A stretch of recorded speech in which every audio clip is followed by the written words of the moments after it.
Sit straight, relax.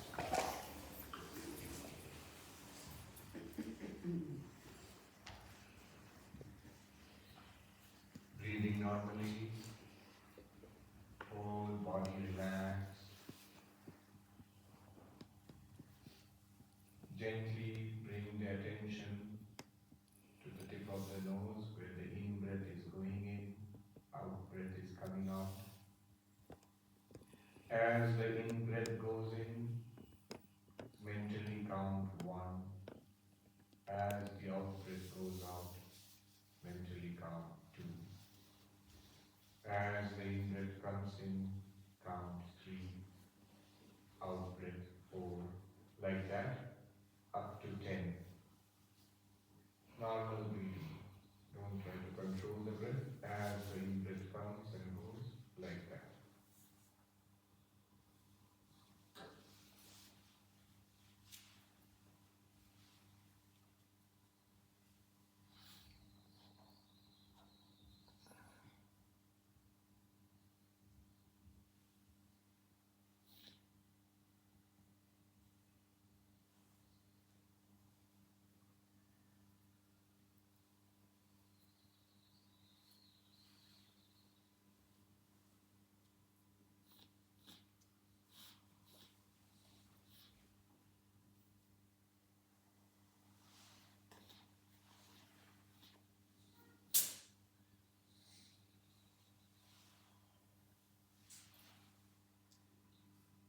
Breathing normally,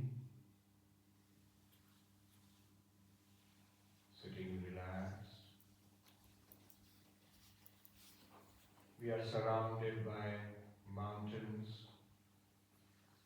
Notice how the mountains sit solid, immovable through the ages,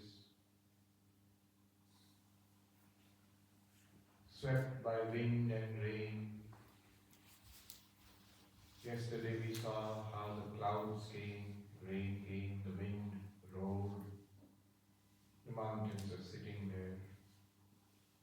Today it is sunshine and bright blue skies and white clouds. Mountains sit there in the sunshine. They are like yogis meditating. Today we shall sit like a mountain and breathe like the wind. As the wind blows naturally, let the breath come in and go out naturally. Sometimes short breath, sometimes long breath. Do not control it. Sit like the mountain. Visualize that I am not here, I am not sitting, the mountain is sitting. Vast, solid, through the centuries and millennia and millions of years, steady. Sit like the mountain, breathe like the wind.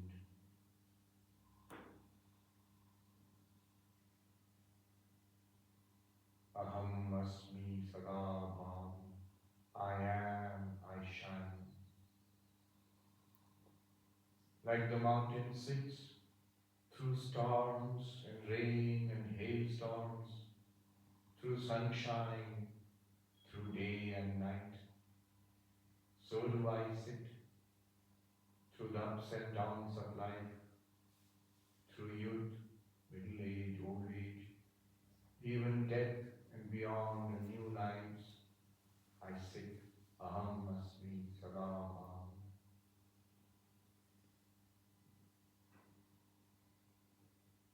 The experiences of life play upon me like the wind and rain and snow on the surface of the mountain. I am unmoved. Aham asmi Sarada.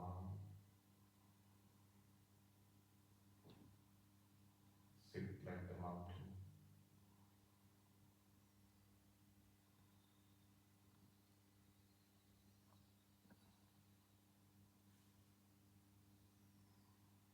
Sounds come and go.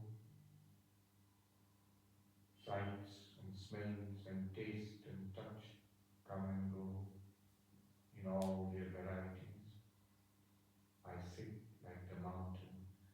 Aham asmi sadabham. Feelings come and go like storm and sunshine, good and bad, pleasant and unpleasant. I sit like the mountain. Aham asmi sadabham. Thoughts come and go, imaginations, anxieties, hopes, like storms and rain and sunshine. The mountain sits unconcerned. Aham asmi sadabham.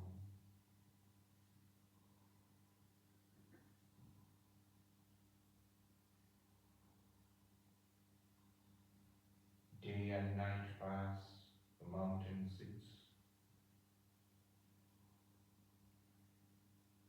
In our lives too, waking and dreaming and deep sleep come and go. I sit unconcerned like the mountain. Aham asmi sadabham.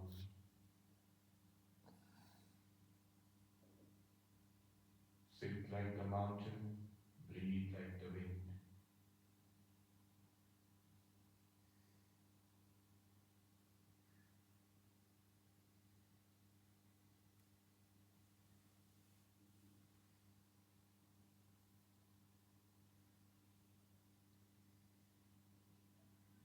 Breathing normally.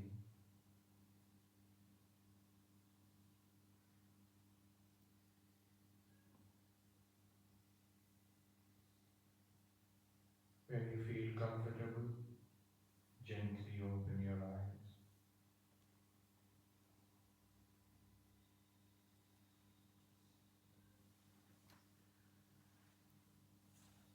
Keep the mountain meditation in mind because this will be suggested by the author later on. Very poetic, magnificent metaphor of the mountain will be given.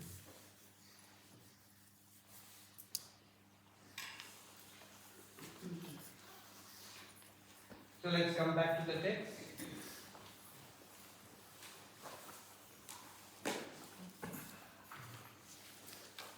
I was actually doing this mountain meditation early in the morning and get a very nice view from my room. The big windows are there and you can see the entire range shining in the early morning sunlight. So still and huge and steady. And yesterday's storm, then the night, and today's dawn and calmness. Mountain is steady. You think like that, they are like yogis meditating. From there to some logic. Verse number 15. 14 we have done. But we did start with 14. What is going on here is 13, 14, 15. The question is, Brahman is unchanging. According to Upanishads, Vedanta, Brahman is unchanging. But I am changing. I was born, I grew, and I am aging. So many things are changing. My life is changing. From student, completed education, job, marriage, children, grandchildren, it's changing. So how can I, the changing Vikari, be the unchanging Brahman, Nirvikar? And then he is using this as an occasion to engage with the Buddhists. The Buddhists say that you are not an unchanging consciousness, rather you are a series of flashes of consciousness. Vijnana dhara, Kshanika Vijnana dhara, a series of momentary cognition flashes. So that is what he is criticizing here. What is he saying? 13, 14, 15. In 13 we saw, you can repeat. Tena tena hi rupena jayate liyate moho vikari vastunastesham Anusandhatrita kutaha. Basic point he's trying to make is, you're saying everything is changing. The Buddhists are saying. And you yourself are a changing series of flashes of consciousness, vijnana bhara. In that case, how do you know the change? How can the changing know the change? What do you mean by that? We saw the analysis yesterday. Objects are changing. Everything in the world. Your own body is changing. World is changing. And according to the Buddhists, you are changing. And that's our objection also. I can't be Brahman because Brahman is unchanging. I am changing. He's trying to show that you are not changing by the very fact that you are the witness of the change. See, the knower of the change is the subject.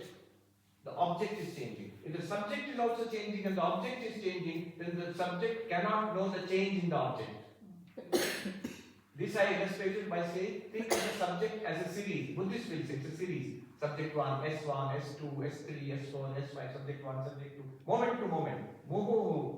Momentary. Every moment, every second you are flashing into existence. Next moment you are flashing out of existence. Next moment flashing back into existence.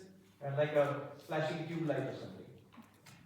So, subject 1, subject 2, subject 3 like that. Now, object is also changing. Subject 1 knows object 1. Subject 2 knows object 2. Subject 3 knows object 3 and so on.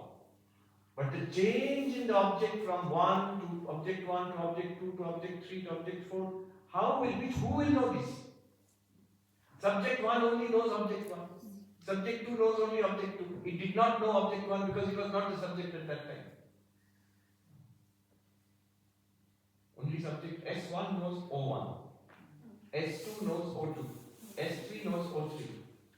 But who is the witness of that object is changing? O1, O2, O3. Who knows that? Nobody. Then in your system, change cannot be witnessed. But we are witnessing change. The very fact that you say, Shadvikara Upatam Veta, the knower of the sixfold changes.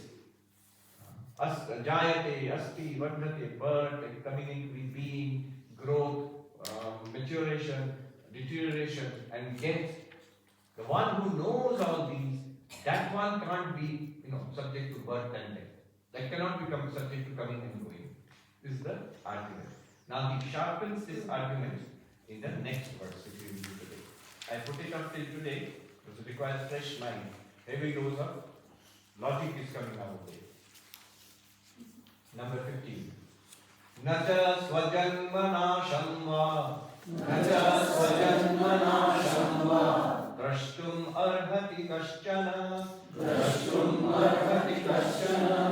Tohi pravuttara bhava. Tohi pravuttara bhava.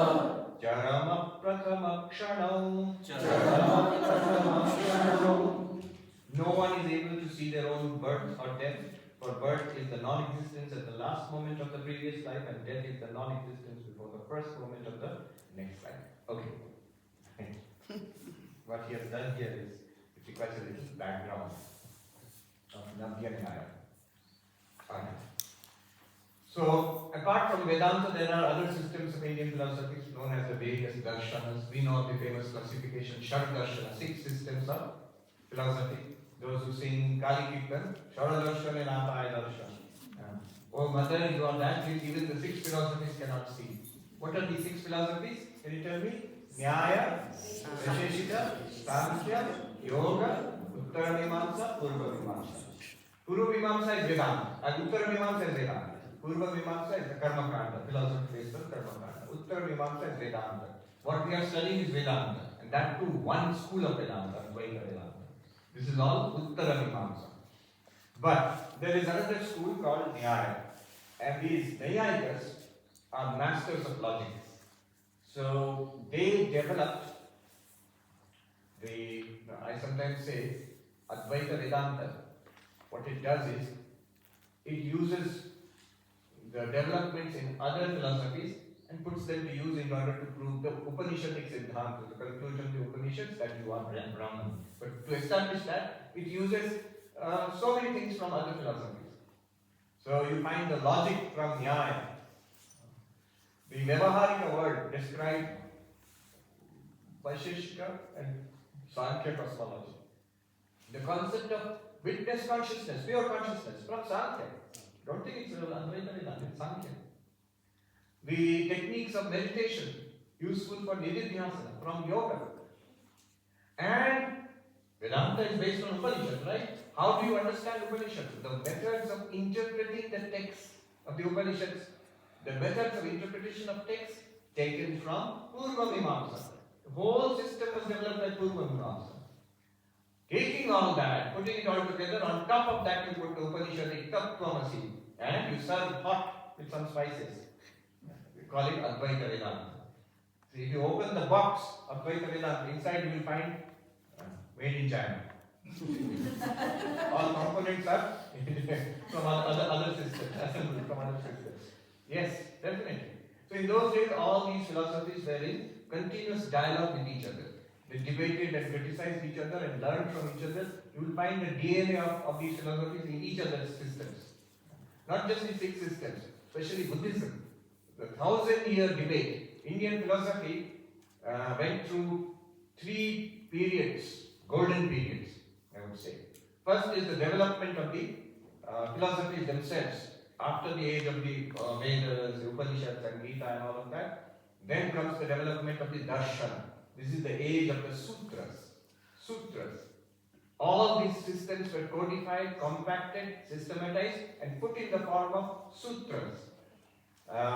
So, Nyaya system has Gautama Sutras, Nyaya Sutras. Vaisheshika system has Kanada Sutras. The Vaisheshika Sutras are there. Then the Sankhya Sutras are lost. There is a Sankhya Sutra now, but it is a later reconstruction. Original Sankhya Sutra of Kapila is lost, but it was there. Then the Yoga Sutra of Patanjali, of course, is very famous nowadays. So maybe the most famous of these 6 system sutras, Yoga system of Patanjali. Then you have the Purva Mimamsa, Jainini Sutras, which codifies how to interpret the Karma Kanda. And then our own Vedanta, called Brahma Sutras, Badara and Vyasa Sutras. So that the development of the sutras was first age of golden age of Indian philosophy, where Indian philosophy became, stood on its own feet as a vast and varied system. And that's just within Hinduism. There are all the other systems also. Outside Hinduism, there is, what is called the Nastika Darshanas, the 6 of them. The materialists, Charvakas, then the Jainas, then Buddhism, 4 systems. The Sautrantika, Vaibhashika, Yogachara Vijnanavada, Shunyavada, Madhyamaka. So all these systems are there. In fact, the Buddhist is engaging is now the Yogachara Vijnanavada. This Buddhist is whom is engaging. Second period of development, golden age of Indian philosophy was when these 6 systems were attacked by the Buddhists. When the Buddhists came up, after the Buddha, about 200-300 years after the Buddha, Buddhist philosophy flourished. Nearly 1,000-year development of Buddhist philosophy in India until the destruction of the Nalanda and all of that. So, for 1,000 years, more than 1,000 years, a fierce debate between the Hindu philosophers, mostly Nayayika, Sankhyans and Purva Mimamsakas, like Kumarila Bhatta and others, against their Buddhist opponents. So, the issues were like, Atma exists or does not exist? God exists or does not exist? Vedas are a valid source of pramana, or spiritual of knowledge or not? And many other associated issues. Many issues. You might say, who won that debate? It depends on whom you ask. If you ask me, we won the debate. If you ask the Buddhists, they will say they won the debate. But I will say who won the debate? I will say Indian philosophy won the debate. Because Indian philosophy is a golden period of development. So much development took place. Because when you are criticized, you have to think of what is the answer to those criticisms. When you have to modify and develop your system to withstand those attacks and become more mature, more sophisticated. Then the third period of golden period of development of Indian philosophy was when Advaita Vedanta, which had reigned supreme after Shankara, was attacked by the dualistic schools. This was within Hinduism. So Dvaita Vedanta, Vishishta Dvaita Vedanta, Ramanuja, Madhva and their followers, Vedanta Deshika, then the great Madhva logicians, Ananda Tirtha, and so many others were there. They attacked Advaita Vedanta. And Advaita Vedanta to defend itself, and that led to back and forth between these schools and a further development of Indian philosophy. Okay, so three great periods of Indian philosophy. If you ask some people trained in philosophy, I said, I never heard of it put in this way. So where did you get this? I got it from here. Kapala Kalpita. So Kapala Kalpita. Imagined by me. Now, between the second and third periods, there was the development of what is called Navya Nyaya. So the Nyaya system, which specialized in logic, and their logic was used by all the other schools of philosophy. Now, by the end of the second period of Indian philosophy, the 1,000-year debate between Buddhists and Hindus, one thing they realized was a lot of confusion is caused by language. And so language has to be sharpened. If you're going to use language for philosophical debate, ambiguity in language has to be removed. So they came up with an extraordinary philosophical language. They modified the Sanskrit which was available to them into a new kind of Sanskrit, which is Navya Nyaya language. So if you read Navya Nyaya, it will sound like Sanskrit, and it is Sanskrit, but it sounds strange. quite different. The terminology is different, in order to make it more precise. And the great figure there is Gangesha. Gangesha, who lived in Mithila, who wrote that book, profound, tremendous book. You think these books are difficult? This is nothing child's play. Kindergarten compared to Gangesha's work. Tattva Chintamani. So Tattva Chintamani, it revolutionized Nyaya philosophy. We never hear of it because we are studying Vedanta. But those who are Nyayikas, those who study Nyaya, they have to study at least part of Tattva Chintamani. There is one part all students in MA philosophy, if you specialize in Indian philosophy, at least one part of that Tattva Chintamani you have to study, which is called Vyapti Panchaka. 5 definitions of Vyapti, whatever that is, I will not talk about it now. But the interesting thing is 5 definitions of Vyapti. In Tattva Chintamani, there are 5 sentences, barely a paragraph. Barely a paragraph. And I have this book in Bengali, Vyapti Panchaka, explaining what that Vyapti, those 5 sentences are. That book has more than 1,000 pages to explain those 5 sentences. So, now, why all this? Among the concepts developed in Nyaya is the concept of absence. What is absence? In Sanskrit, abhav. Non-existence, something is not there. Absence. When we talk about here is the world, here is a mountain, here is a person, but what about something is or someone is not there? Something is there, bhava padartha we are talking about. But suppose something is absent. So the absence, the non-existence of something somewhere. So that absence is another area of study. Basically the area of study is nothing. What are you studying? Nothing. I once did a course, 15-day course, 5 hours per day. The subject was nothing. It was taught by Professor B.M. Jha, is a well-known Nayayika in Asiatic Society. And so I was the only monk there. The headquarters was, I was actually a teacher in the training center, Acharya there. Headquarters was kind enough to give me permission to do that course. So an advanced course in Navya Nyaya, short course, 15-day course. 5 hours a day, topic, nothing. Absence, abhav.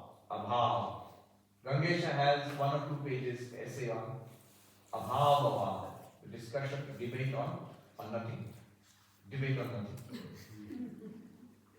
What is there to say so much about nothing? You can have to say so much about nothing. Every day, the Pandit would... Huh? Yes, sorry. Every day the Pandit would come into the class in Asiatic Society, the Vidyasagar Hall. We would be there. I was the only sadhu. There were other, mostly philosophers, but also non-philosophers, engineers and all. Those academicians mostly. And those who wanted to learn Navya Nyaya. By the way, Bengal it started in Mithila, but Bengal very soon became the center of Navyanaya.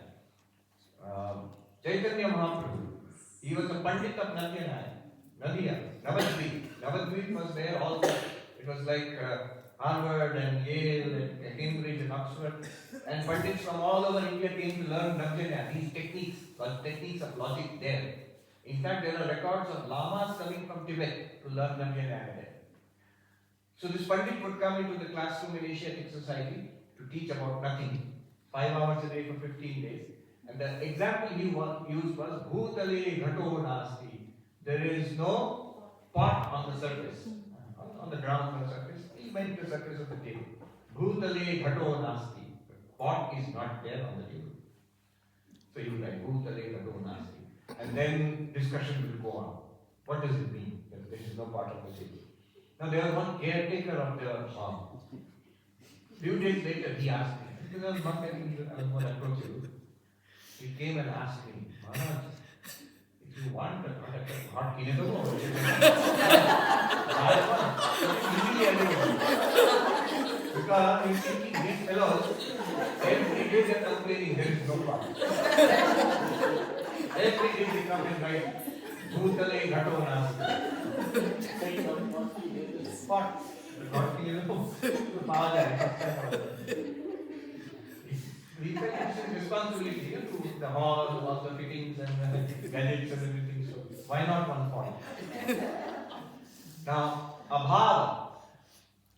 What we need from all of this, abhava, according to the logicians, is of 4 times. 4 times.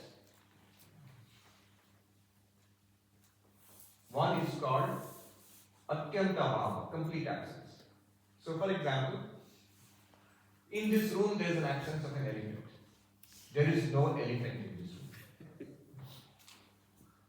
So this is called atyanta abhava. Just the elephant is not there. When you speak about absence, you have to say what is absent and where is it absent. These are what technical names for them. What is absent and where is the absence? Location of the absence. There are elephants in the jungle, but not here in this house. So there is an absent elephant here. This is called atyanta abhava, complete absence.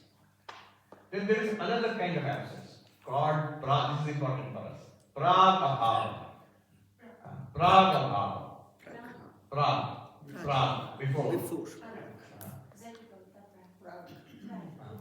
Anterior absence. If you translate it to English, it will become even more meaningless. Prag means before. Absence before its existence. What does it mean? Prag abhava. Before you make a pot, it was absent. Before you assemble a computer, it was absent. What was absent? Computer. Where was the absence of the computer? And then the logicians will say, in the parts of the computer. The parts are there, but the absence of the computer is there. When you put it together, now the computer has come. So, prag abhava, a person. Before the birth of that person, there is the absence of the person. So that is called prag abhava, anterior absence, previous absence. Absence before creation, before birth, before production. It was not there. That not there is called prag abhava. Because it's going to be there soon. So this is different from the elephant is not here. Then another one is called dhamsa abhava, absence after destruction. You can understand easily. After the death of the person is not there anymore. After the death of the person does not exist. That non-existence, that absence of the person is called dhamsa abhava, absence after destruction. You see, what Swami joked, if you go to a cemetery, a graveyard, you can see hundreds, thousands of gravestones. And it will be written there, such and such person, name will be written, say 1910 to 2000. 1910-2000. So 1910, birth. Before that, prag abhava. That person was not there. 2000, death. After that, dhamsa abhava. Person is not there. Between that, person was there. Presence, dash. So that's why we joked. What is life? It is a dash from the womb to the tomb. From the womb to the tomb. Dash in between dash is there. It's also run. Huh? It's also dash. Run. That's Run. right. Yeah. They're dashing from womb to tomb. So Dvamsa Abhava, Praga Bhava, Dvamsa Abhava. And there's a fourth kind of Abhava which did not concern us here. It is called Anyonya Bhava, mutual absence. There is the absence of Ashwatva, horseness in a cow. And there is absence of cowness in the horse. Gotva in the Ashwa, and Ashwatva in the goat, in the cow. You know what it means? It's a fancy way of saying horse and cow are different. Or you are not that. Horse is not a cow, cow is not a horse. That they put in such a fancy way saying Anyonya Bhava. Anyway, mutual absence, reciprocal absence. Alright. I am different from you. In Nayayikas will say there is a reciprocal absence of me in you and you in me. Alright. Now, look at the verse. What he is saying here is, remember the objection that I am changing. How can I be Brahman? Brahman is changeless. I am subject to birth and death. I, the consciousness, am subject to birth and death. That is the contention of the Buddhist. Every moment you are born, next moment you die. Another moment you are born, next moment you die. He is saying that is impossible. Why? Nacha svajanmanasham va drashtum arhati kaschana.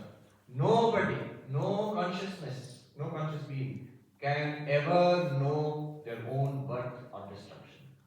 Why? There you see how Navyanaya becomes useful. Tau hi prag uttara bhavat pratama charma kshano. Prag uttara bhavat pratama charma kshano.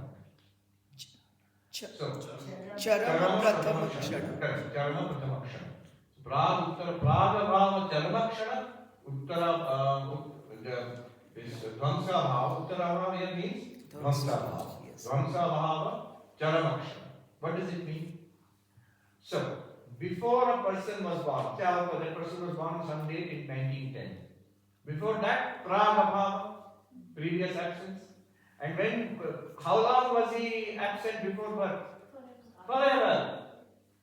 So, Praga Bhava is Anadi Santa. It is beginningless, but it comes to an end. It started beginningless. There is no point when that absence started. When did the absence of the person before birth, when did that absence start? Anadi, beginningless. He was always absent. That particular person was always absent. But that absence comes to an end when the person is born.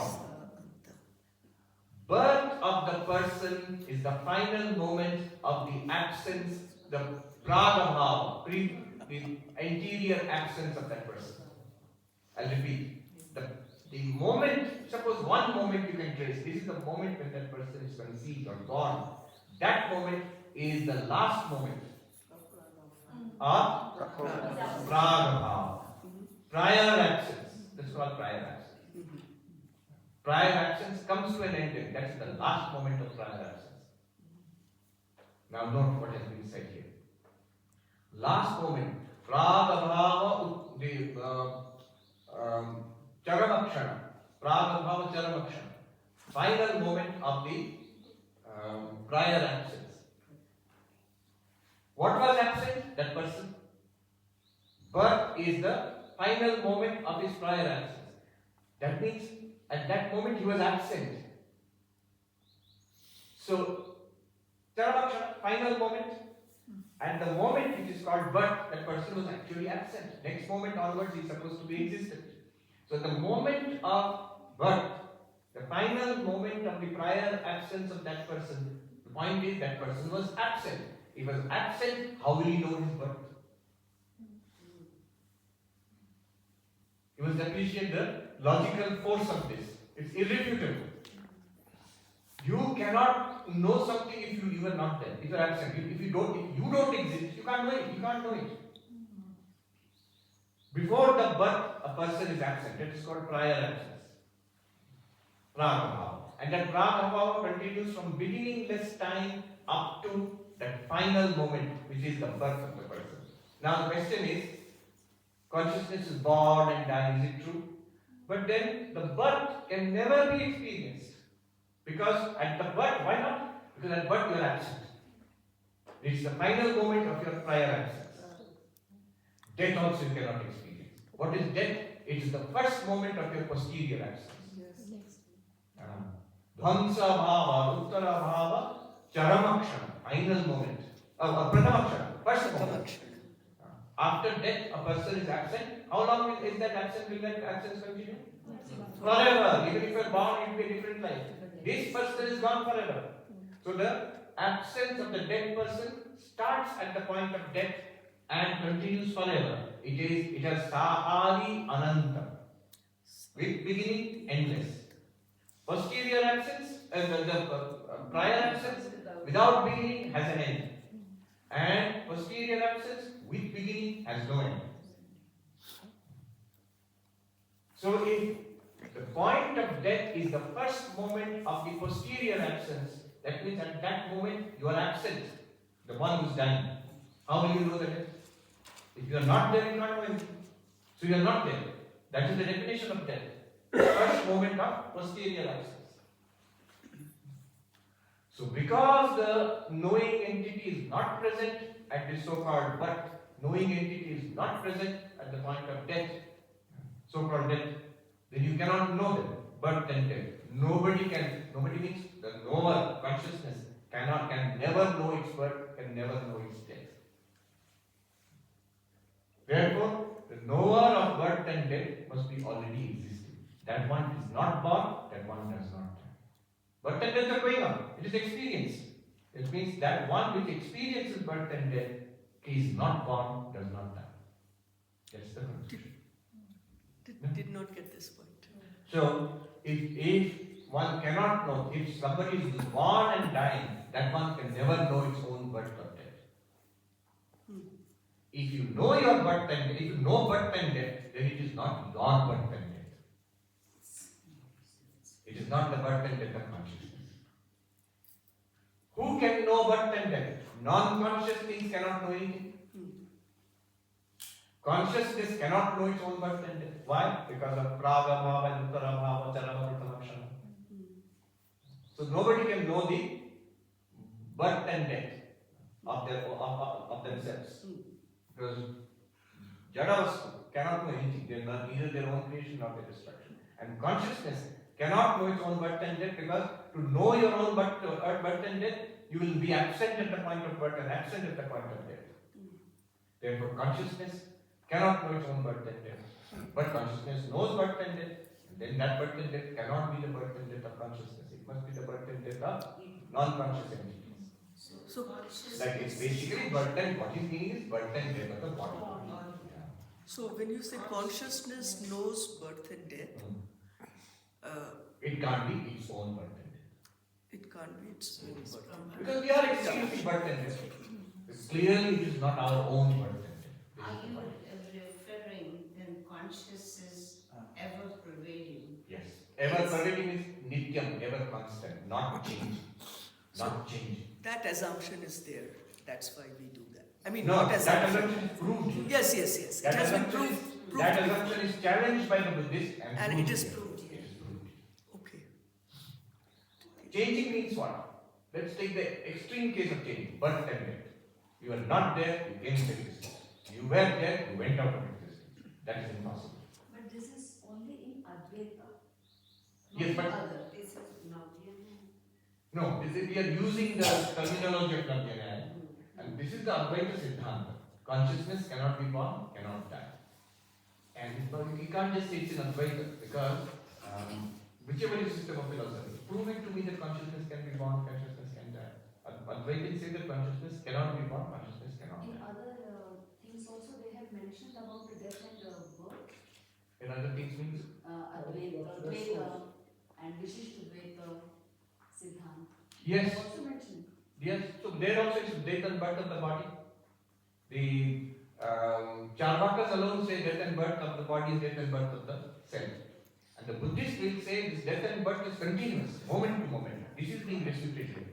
And Buddhists are attacking your idea of consciousness, that you have constant consciousness, and this constant, unchanging consciousness is Brahman. This is not possible because consciousness is born and dying moment to moment. Here we are saying it's impossible. In Hindu Dharma, we believe this. Not only believe, we are trying to prove it logically. Yeah.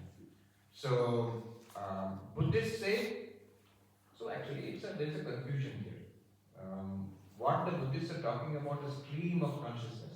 We will say you are unable to distinguish buddhi vritti from consciousness. Buddhi vrittis are born and dying moment to moment. And consciousness is shining in them as reflected consciousness. That you are unable to distinguish from pure consciousness. That's why you are saying moment to moment consciousness is born and dying. We are saying to the Buddhist. This is an argument to show consciousness cannot be momentary. Consciousness cannot be born, cannot die. What we experience as birth and death is birth and death of the body. You cannot experience your own birth and death. And therefore, because you cannot experience your own birth and death, you are unchanging, nirvikara. These are two examples of change, birth and death. You also take it for granted the other examples of change, old age and maturation, all of them are included in this. Therefore, you are unchanging, Brahman is unchanging, you are Brahman. This is the yes. We actually don't experience our birth and death. Yeah, I mean, practically also. Yeah. Because even this human life, we don't experience our birth and death. Only some people, they remember and tell us. But Swami, all of us are born, so we know, like I was born at 120 p.m. Somebody told it's written, and all of us know we didn't experience it, but none of us have died yet, so how do we know that we will not experience it? Birth and death of the body we will experience, whether you remember it or not. That we have experienced many times. But the experiencing consciousness is not born of time. That's what we are saying. See, the logic here is we are not talking about the birth and death of the body. What we are talking about is, you have shown that I am consciousness. This is actually Narakami. Aham asmi sadabhami. I can't doubt that. But you are saying that is Brahman. I am therefore Brahmaham ata siddham. That's proved then that I am Brahman. I am challenging that.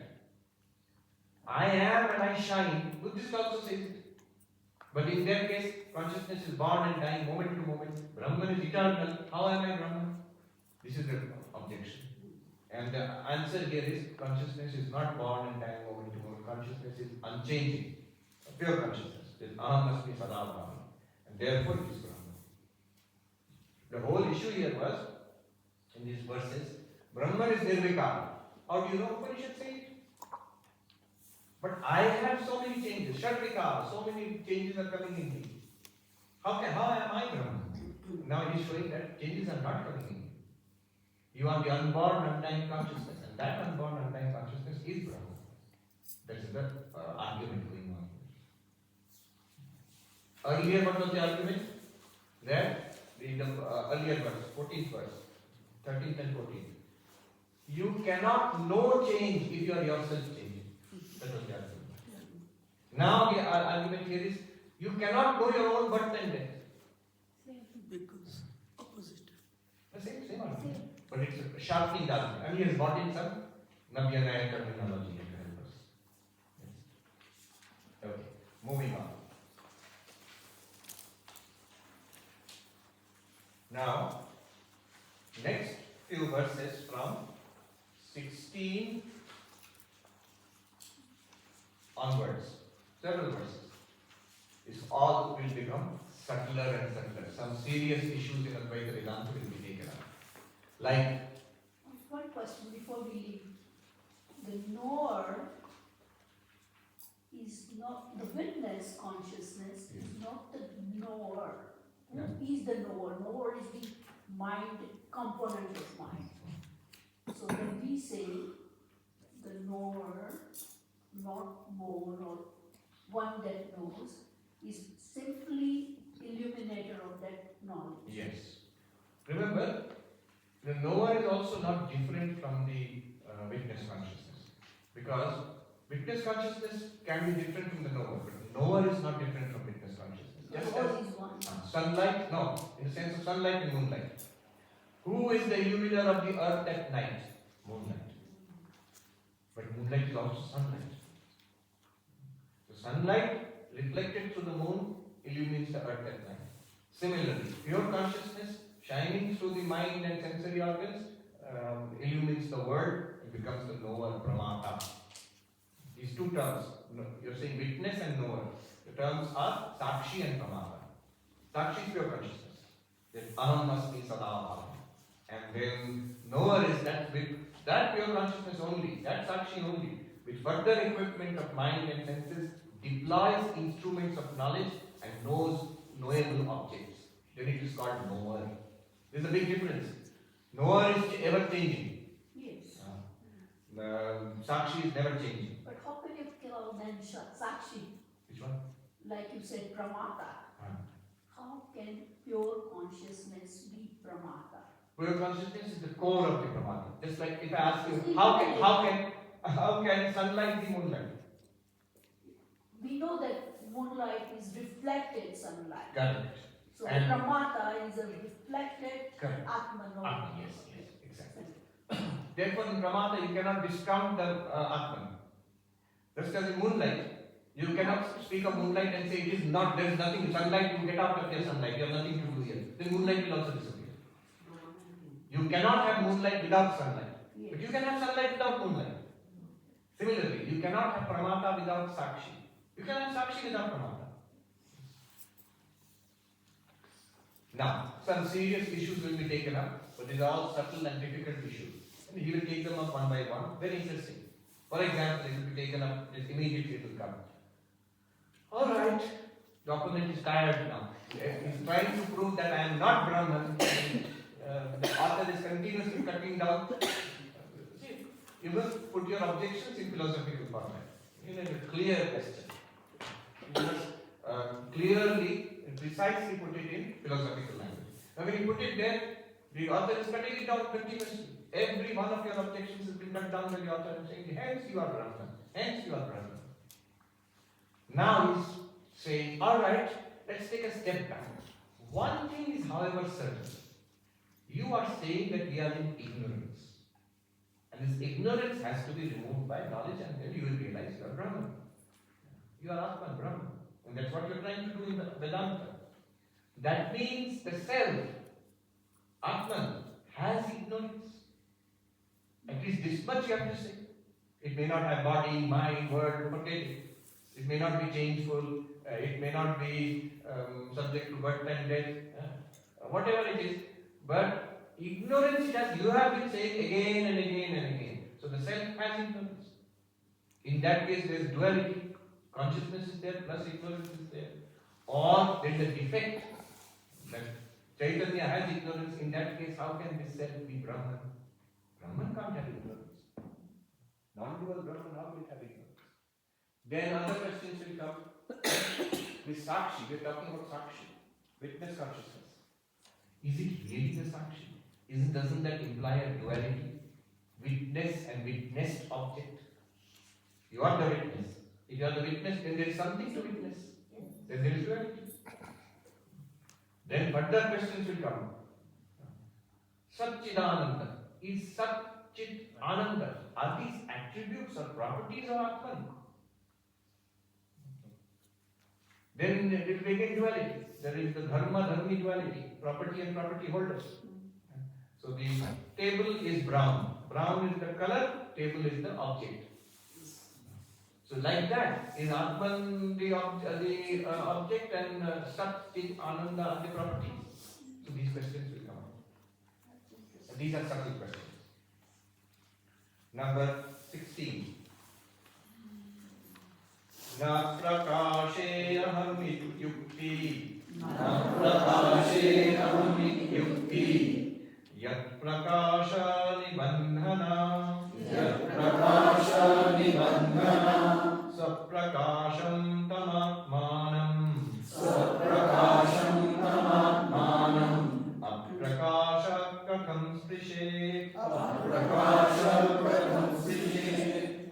I don't know. Such statements have their foundation, illumination. How then can ignorance affect the self, that self-luminous self? Alright. The question is, so at least ignorance is affecting you. That much you must say. However you shout, aham asmi sada brahmi, but this ignorance is there. That's why you have started this whole Vedanta to remove that ignorance. So your self has got ignorance. That means, and you say the self is Brahman. How is it possible? Does Brahman have ignorance?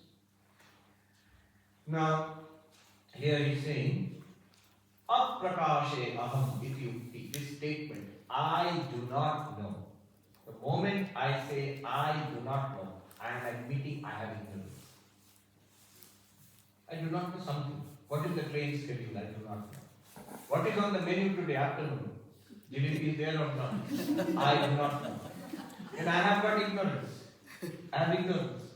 You are admitting that. Self has your this precious Atman, Sakshi, Chaitanya has got ignorance. Are you ready to admit that? Then the next step will follow. It cannot be Brahman in that case. He says, the answer here is, the very fact that you are saying, I have ignorance, I know that I have ignorance, shows that you do not have ignorance. Because this is knowledge, this is consciousness. Now to understand this, we must understand one example of the clouds and the sun. Yesterday we had this nice experience where clouds came and all sunlight was gone. It became dim and sun was hidden. But was the sun really hidden? No. Did we not see the clouds? If we saw the clouds, with what light did you see the clouds? Sunlight. The clouds seem to cover the sun, no doubt. But it's very sunlight which reveals the clouds which cover the sun. So when I say I do not know X, Y or Z, I do not know that. Then it shows I am conscious of the cloud of ignorance covering a particular object. I am not in ignorance. I am revealing the ignorance about a particular object. It covers our eyes. We are saying, I don't see the sun. From the sun's perspective, I am illumining that very cloud because of which you are saying, I don't see you. Oh sun, I can't see you because of the cloud. The sun is illumined. Is sun covered by the cloud? From the sun's perspective. Has sun been covered? No. Has the cloud hidden the sun from itself? No. Has any ignorance hidden consciousness from itself? No. It can hide a particular item in the manifestation of Maya. It can hide. Then you have to deploy your source of knowledge. Right now, for example, I will say, I don't know. You say, Swami, what is it that you don't know? What is behind me? Now, I know what is behind me. What did I do? I, the consciousness, deployed the source of knowledge, pramana, called I, chakshusha pramana, and my mind, and I knew the wall behind me. Now the ignorance is gone. But even when I say, I don't know what is behind me, I am conscious of this veil, which is hiding not me, the consciousness, it is hiding the object. So I am never, consciousness is never in ignorance. When you say, the question is there ignorance in consciousness? No. Is there ignorance in the Atma, in Sakshi Chaitanya? No. Because that very ignorance is revealed by Sakshi Chaitanya. But Maharaj, one who says, I do not know, that I is not the consciousness. It is the pramata part of it. True, and the pramata is also nothing but the consciousness. But pramata's property or whatever functions does not mean those are the functions of the consciousness. What I'm saying is that fundamentally the question is correct. You are, yes, that is actually a deeper insight. In that case, what you are saying is, take it one step forward. In that case, knowledge and ignorance belong to the pramata, not to consciousness. Consciousness ever illumines. If the pramata is in ignorance, that is illumined by consciousness. If the pramata uses the same consciousness with the instruments of knowledge and now removes its own ignorance and says, I know, that is also revealed by consciousness. So, sir, why pramata is not even given in the parenthesis? Because people like us who don't know the depth and doubt ourselves, we do not think. Because this gets confusion. No, because this is from the perspective of a sadhaka, of a person who is coming into this knowledge. I am not so much interested in the difference between Pramata and Sakshi. I feel I don't know. And you're saying I am Brahman. I don't know. So Brahman does not know? This is the question. Then the answer will require distinction between Sakshi and Pramata, and then putting the knowledge and the ignorance in the Pramata, and Sakshi as the illuminer of the ignorance of the Pramata. Ignorant Pramata becomes Pramata means knower. Ignorant Pramata becomes knowledgeable Pramata. After the act of knowledge, all are illumined by Sakshi. Sakshi is never affected by ignorance. Ignorance does not belong to the Sakshi, nor does it affect the Sakshi. Sakshi's only job is to illumine. Sun's only job is to illumine. That is never affected by the cloud. Hastamalaka, the boy who is a student of Shankaracharya, only student among Shankaracharya students who were probably younger than Shankaracharya, who was illumined from the very birth. So when Shankaracharya asked him, Kastvam Sito, that, oh child, who are you? Where have you come from? What is your purpose in this life? He asked because he saw the child who was supposed to be, today we will say is on the autistic spectrum. But Shankaracharya saw he's an illumined person, the Brahmajnani. So he asked the child, who are you, child? Why have you come to this world at all? And then the child speaks for the first time. And then Jay stands with beautiful hymn, Hastamalaka Stotram. So there, I am not brahmachari, grihastha, vanapastha, sannyasi. I am not a brahmana, kshatriya, vaishya, shudra. So I am nijabodha rupam. I am the indubitable Atman, which is this very nature of consciousness itself. Then towards the end of that hymn, that stotra, he says, Gharachanda Drishtim, Gharachanda Markam, Manyate Chadi Mudha. Just as the deluded one, the foolish one, when his vision is obstructed by the cloud, thinks the sun is covered by the cloud. Exactly like that, the one who is continuously blazing forth as consciousness and thinks, I do not know myself. So he says that Atma I am. That is his answer, Astamala's answer. Powerful, uncompromising, non-dual answer to Shankaracharya. So that is what is being said here. Nat prakashe ahamityukti. This statement, I do not know. Yes, prakasha nibandhana. It is revealed by consciousness. All the time. Whenever we say, I don't know this, that, I don't know Vedanta. It is revealed by you, the consciousness. So, then, what is this consciousness? Swaprakashatamatman. That self-luminous Atma, which is self-luminous consciousness. Aprakasha katham sprishe. How can ignorance touch that consciousness? So, Atman, Brahman has no ignorance. Ignorance arises in the mind, affects the sentient being, the jiva, the ego, the pramata, and then is dispelled by the activity of this, by any teaching, by a college, university and all, and also in Vedanta, and it's dispelled. 2 points here. Oh, we are out of time. Let's stick to time today. We have, I don't know if tea has come. Not yet? Not yet. Did we sacrifice each other? No, the tea is coming. Alright. I will make 2 points here until the tea comes. One about ignorance and the other about consciousness. This is all Vedanta only. Avidya and Jnana, not consciousness. So, one about ignorance. Knowledge and ignorance, the locus and object should match. Then only knowledge will remove ignorance. Let me repeat this. Ashraya Vishaya. Ashraya means, where is ignorance? What is the locus? Where is ignorance? Locus means the place where it is. And Vishaya. What is it that we are ignorant about? What is it that we are ignorant about? You know what you don't know. You know what you don't know. So let's finish this. So, where ignorance is and what is that ignorance about. Is ignorance in me or in you or in the teacher? Where is ignorance? Now, and is ignorance about physics or chemistry or Sanskrit or Vedanta? About what is your ignorance?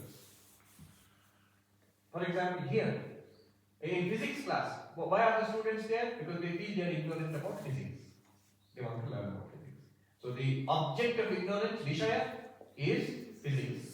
And the locus, Ashraya of ignorance is the student. Hopefully not the teacher. Then it will not work. Now, the point here is, the Ashraya and Vishaya of ignorance and knowledge must match. Ashraya and Vishaya of Jnana and Ajnana must match. It's a fancy way of saying that my ignorance cannot be removed by the teacher's knowledge. Ignorance is in me, so knowledge also must come in me. Then only it will remove. If my teacher's knowledge could remove my ignorance, it would be nice. I just have to go to Brahma Jnana and all my ignorance. I have to sit in the class and all my ignorance will go. No.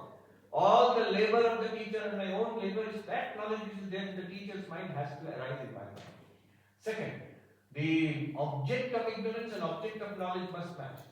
If I am ignorant of Vedanta, I can't go to a biology class and then say that the knowledge given in biology class is about biology. My ignorance is about Vedanta. So you have to come to Vedanta class for that. What is this Vedanta ignorance? Ignorance about the self. I am unaware of who am I. That is what Vedanta claims. So, that is my ignorance is about Atma. Then the knowledge should also be about Atma. What is the knowledge about Atma? Vedanta. And ignorance is in me, knowledge is in the teacher, but the knowledge has to arise in me. So, knowledge has to arise in me to remove my ignorance, knowledge has to arise about Atma to remove the ignorance about Atma. So, this is one thing. Ashraya and Vishaya, Jnana and Ajnana must be the same. Sort of common sensical, but it's good to keep in mind. Then the second one is very deep. Swaprakash. This word comes up again and again. Vedanta considers consciousness to be self-luminous. And the example of the sun has been given. See, all these things, they cannot illumine themselves. They cannot illumine other things. They cannot bring. If light is not there, the whole room will be in darkness. But bring one light here, sunlight here, then the whole room, everything here will be revealed. Not only that, the sun reveals itself. You don't need another light to reveal the sun. So this is an example of Swaprakash. Actually, ultimately, sun is also not Swaprakash. Because it depends on our eyes, and eyes depend on the mind. Mind ultimately depends on consciousness. Anyway, the whole point here is Atma, consciousness. Here, Atma and consciousness are all one, not by Vedanta. You, the consciousness, you are Swaprakash, self-luminous. You shine, revealing yourself, and you reveal everything else also. Upanishad says, Tameva Mahatam Anubhavi Sarvam, Tasya Bhasa Sarvavidam Vibhavi. That shining, everything else shines. By its light, everything here is revealed. We also say, saying every day, Jyotira Jyoti, light of light. So that is, the meaning of that is Swaprakash. Now let us understand it logically. What is going on here? What do you mean by Swaprakash? There is a lot of inquiry in this. I will give you the 101 version. In America, the basic introductory course is called 101. But there is a lot of depth in this. What is meant by Swaprakash? Many other schools of Vedanta, many other schools of philosophy don't accept that consciousness is Swaprakash. What is Swaprakash? It's like this. When we know anything, then I am the knower, the object is known, and I have an instrument of knowledge. So, for example, I am the knower, pramata. Object is known, prameya. An instrument of knowledge is the eyes, pramana. In this case, chakshusha pramana. Eyes are the pramana. Or you are listening to my words, hopefully.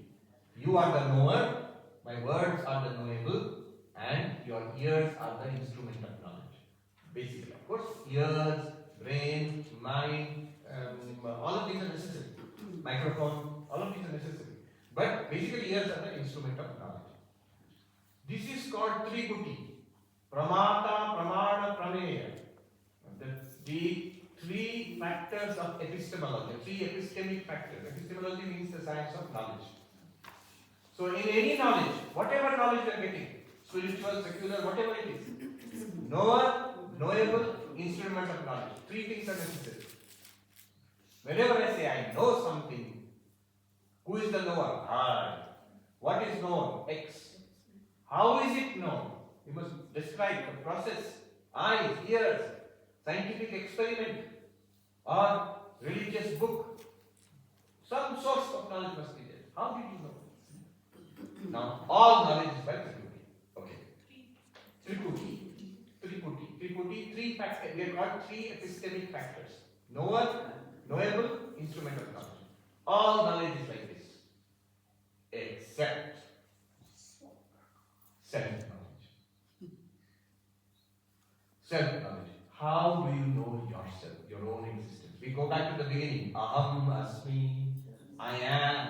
In fact, not only do we know ourselves, the only indubitable knowledge we have in the whole world, in all our lives, is that I exist. Your own existence is the only thing that is indubitable. Indubitable cannot be doubted. Try it, you cannot doubt it. Everything else you can doubt. But this indubitable knowledge that I exist, how do you know? Who is the Pramata? What is the Prameya? What is the source of knowledge? Pramana. What is the Triputi here? Now, try. What will happen? You see. Suppose I know myself. I exist. Like Descartes said, cogito ergo sum. I know that I exist. I think, therefore I exist. So I know my own existence. I know, therefore I am. My own existence is known. Then I am the Pramata. I am the knower. What is the known? I myself. What is the instrument of knowledge? I don't know. But the knower and the known cannot be the same thing. We have been saying this from the very beginning. Then I know this, my own existence is known. To know that there must be some other Pramata other than myself. If I am the known object, then the subject must be something other than myself. There must be some Pramata other than me who makes me the Prameya, the object of knowledge, through some method of knowledge. Pramana. But then how will that Pramata be known? That self, how will it be known? It will require another Pramata to know that. The Triputi, knower, knowable, and the method of knowledge must be different. So if the knower becomes the known, then there must be a second knower in order to maintain the Triputi. That second knower, how will you know? You need a third knower. The third knower, how will you know? It will require a fourth knower. And like that, n. To infinity. So the goes on. This is called regressors and infinitum. Infinite regress, anavastha dosha. This is in Nyayikas, they consider it a logical fallacy. It's a mistake. Not that actually there is one knower, second knower, third knower, fourth knower, back to the infinity. No, it's a mistake. Every logical fallacy shows something has gone wrong in our reasoning. That's why we end up with this paradox, with this fallacy, absurdity. This cannot be. So now put them together. Triputi is not working here, and yet I know myself. I surely know myself. In fact, it's the most well-known fact. All other facts can be doubted. I am, nobody can doubt. You can, by trying also you will prove that you are. Therefore, if my own existence is surely indubitably known and yet not known through the Triputi, it must be self-revealed, not other-revealed. Every other knowledge is other-revealed. Knowledge of book is revealed by me. I am different from the book, other. But knowledge of myself is not revealed by another self. It is revealed by that self itself. That self-revelation, self-shining forth is called Swaprakash. Note the logical sequence. All knowledge is Triputi. Knower, instrument of knowledge, object of knowledge, except self-knowledge. Self-knowledge can never be doubted. It is there. How? If you try to apply the Triputi, it will lead to anavastha dosha, regresses as identity.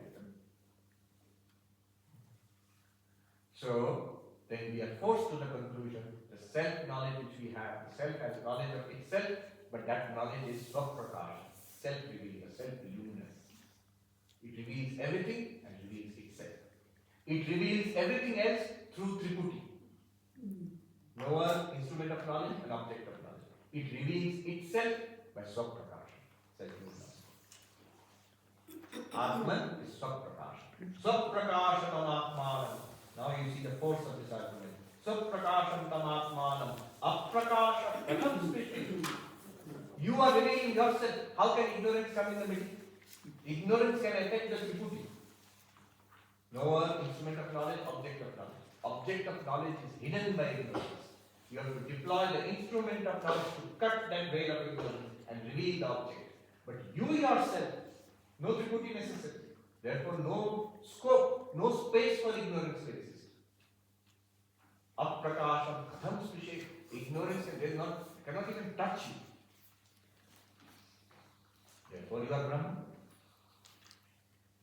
So now it will become wonderful, deep and wonderful. I am saying this is very deep because there is a book, Tapovan, otherwise known as Chitsukhi. But it is written by a great master, post-Shankara Advaiti called Chitsukacharya. Chit means consciousness. Sukha is Ananda. So the one who has the bliss of consciousness of Chitsukhi. He himself. Very difficult book. My God, somebody called it a brain fryer. I saw him for 10, 20 years since we going to class to study the Chitsukhi. The teacher died, book is incomplete.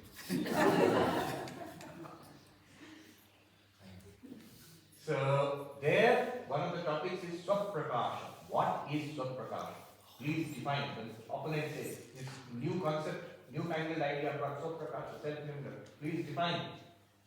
When Chitsukacharya gives 11 definitions, 10 definitions are rejected. Each one he tries makes it better and better and better. They are rejected because they are severely attacked by opponents. Finally, he comes to the 11th definition, which is definition which is accepted till today. That is Avidyatve api